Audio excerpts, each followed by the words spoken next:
ನೀವು ಬೆಳ್ಳಿಯಲ್ಲೂ ಶಿವಣ್ಣನ ಜೊತೆ screen share ಮಾಡ್ಕೊಂಡಿದ್ದೀರಾ. ಶಿವಣ್ಣ ಅವರು ನಿಮ್ಮ ಒಂದು ಕಂಬ್ಯಾಕಿಗೆ ಏನಾರು ಹೇಳಿದ್ರ ಸರ್? ಇಲ್ಲ, ಅಣ್ಣಂಗೆ ಗೊತ್ತಿಲ್ಲ.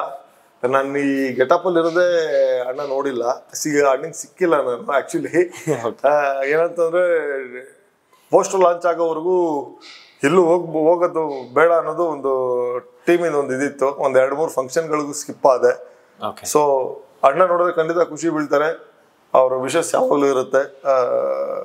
ನಮ್ಗೆ ಯಾವತ್ತು ಬೆಳ್ಳಿ ಮಾಡಿದ್ವಲ್ಲ ನಾವು, ಏನು ಹೇಳ್ಬೋದು, ಅವರ ಜೊತೆ ಕಳೆದಿದ್ದ ಸಮಯ ಮತ್ತು ಆ ದಿನಗಳು ಅದನ್ನು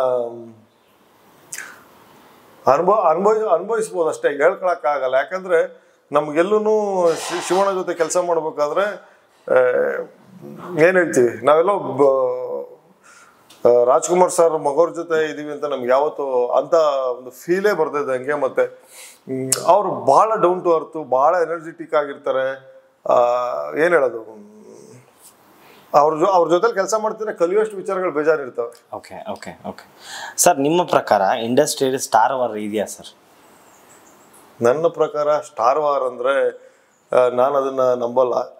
ಯಾಕಂದರೆ ನೋಡಿ, ನಾನು ಯಾವಾಗಲೂ ಹೇಳ್ತಿರ್ತೀನಿ, ಅಪ್ಪನ ಕ್ಯಾರೆಕ್ಟ್ರಿಗೆ ಅಪ್ಪನೇ ಹೀರೋ, ಮಗನ ಕ್ಯಾರೆಕ್ಟ್ರಿಗೆ ಮಗನೇ ಹೀರೋ ಅಂತೇಳಿ. ಆಮೇಲೆ ಇವಾಗ ಏನಾಗ್ತದೆ, ನನಗೆ ಬರುವಂಥ ಪಾತ್ರ ನನಗೆ ಬರುತ್ತೆ, ನಿಮಗೆ ಬರುವಂಥ ಪಾತ್ರ ನಿಮಗೆ ಬರುತ್ತೆ.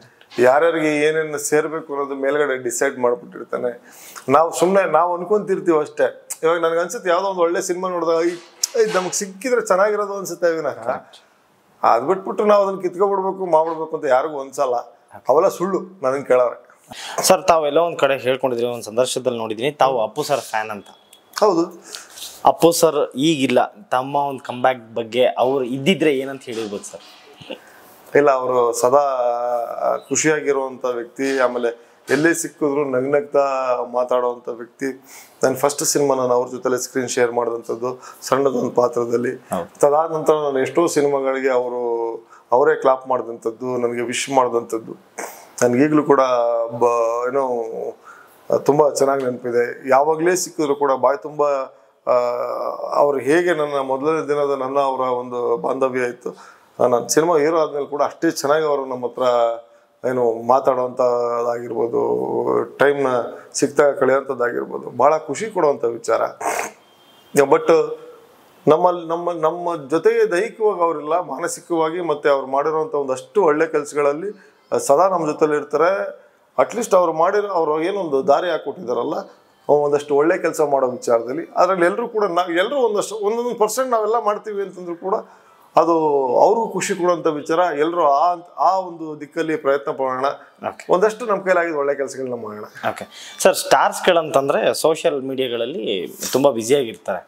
ನೀವು ಆಸ್ ಅ ಸೋಷಿಯಲ್ ಆಗಿ ಹೆಂಗೆ ಸರ್, ಇನ್ಸ್ಟಾಗ್ರಾಮ್ ಆ ಥರ ಸೋಷಿಯಲ್ ಮೀಡಿಯಾಗಳಲ್ಲಿ ಬ್ಯುಸಿ ಇರ್ತೀರಾ ಹೇಗೆ? ನಾನು ಒಂದು ಸ್ವಲ್ಪ ಕಡಿಮೆ. ನಂಗೇನಂತಂದರೆ ಇರ್ತೀನಿ, ಇಲ್ಲಿರಂಗೆ ಇರ್ತೀನಿ. ಓಕೆ. ಹೆಚ್ಚಾಗಿ ಸಿನಿಮಾಗಳನ್ನ ನೋಡೋದು ಅಥವಾ ಸಿನಿಮಾ ಬಗ್ಗೆ ಯೋಚನೆ ಮಾಡೋದು.